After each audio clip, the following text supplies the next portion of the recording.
देखो बच्चों, मेरा राधे राधे।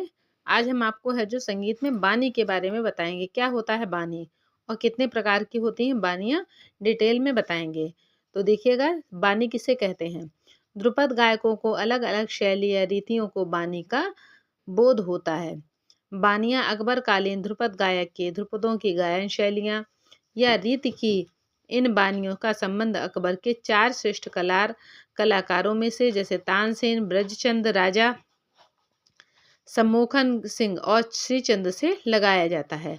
ये क्वेश्चन पूछा भी जाता है कि बानियों में है जो किनके नाम से है जो बानियां प्रचलित हैं या कौन सी बानी के अंतर्गत कौन आता है। ठीक, और उनमें से श्रेष्ठ कलाकार कौन से हैं। तो ये चारों कलाकार ध्रुपद के श्रेष्ठ कलाकार थे और अनुमान लगाया जाता है कि इनकी अपनी अलग अलग गायन शैली के कारण ही 4 बानियां बनी। पूछा भी जाता है कि बानियां कितनी होती हैं, लेकिन इन बानियों के संबंध में कोई ठोस प्रमाण पत्र प्राप्त नहीं होते हैं, क्योंकि आधुनिक संगीत में यह बानियां लोप हो चुकी हैं। आज ध्रुपद के क्षेत्र में डागुर बानी, जिसे कहते हैं घराना, सर्वप्रसिद्ध है। लोप हो चुकी हैं बच्चों, लेकिन फिर भी बानियों के बारे में क्वेश्चन है जो अवश्य आता है। ठीक है, इस घराने में के गायक आज भी हैं, किंतु खंडार, नौहर और गोवर्हारी बानी का एकदम लोप हो चुका है। आगे बानियों के प्रकार में देखिए क्या बताते हैं। नंबर 1 पे गोवर्हारी बानी।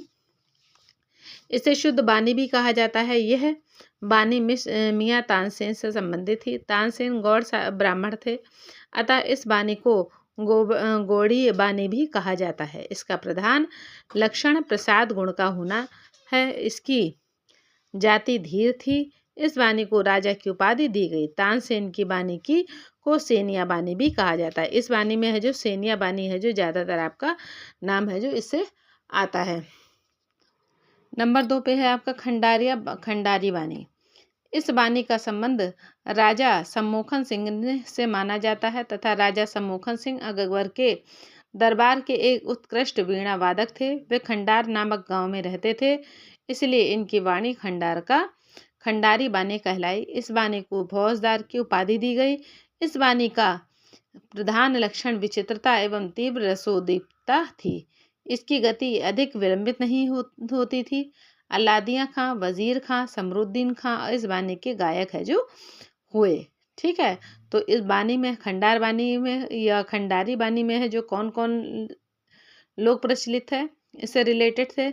ठीक है, ये क्यों इसका नाम खंडारी बानी पड़ा, ये भी हमने जो भी आपको बताया है और किसके द्वारा है जो प्रचलित है। देखिए लिखा भी है, राजा सम्मोहन सिंह अकबर के एक उत्कृष्ट वीणा वादक थे। ये खंडार नामक गांव में रहते थे, इसलिए इनका नाम वाणी खंडार या खंडारी बानी कहलाई। देखिए ठीक है, स्टेटमेंट शॉर्ट में दिया है बच्चों, लेकिन बहुत ही हेल्पफुल है, बहुत ही इससे क्वेश्चन बनते हैं और आते ज़रूर हैं।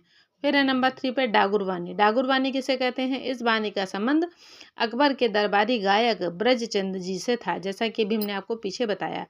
ये दिल्ली के निकट डागर नामक स्थान में रहते थे तथा यहाँ की भाषा डागरी थी, इसलिए इस बानी को डागुर बानी कहते हैं। क्वेश्चन आता भी है कि डागुर बानी को है जो क्या कहा जाता है, इसका अन्य नाम।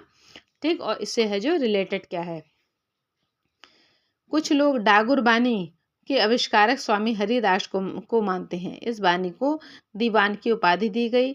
इस बानी की विशेषता सरलता और लालित्य थी। इसकी गति सहज और सरल थी। उस्ताद रहीमुद्दीन डागर, उस्ताद नासिर अमीनुद्दीन डागर आदि वर्तमान समय के है जो कलाकार रहे हैं। ठीक है, फिर नेक्स्ट आपकी लास्ट बानी आपकी है नौहार या नौहारी बानी। इस बानी का संबंध अकबर बादशाह के दरबारी श्री चंद्र राजपूत से था।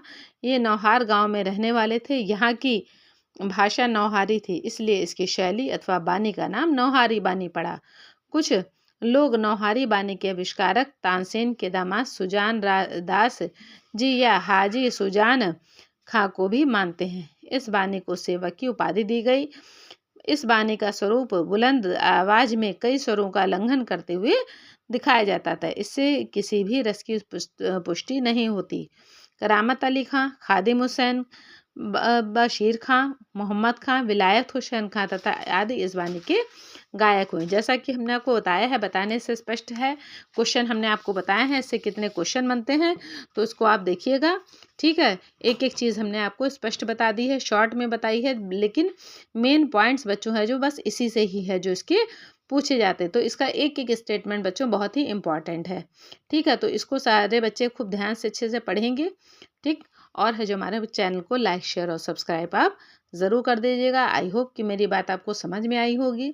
हमने आज आपको डाक बानी के बारे में बताया है, कितने प्रकार की बानी होती हैं, बानी किसे कहते हैं, कौन इससे रिलेटेड है, तो उसको आप देख लीजिएगा। तब तक के लिए राधे राधे।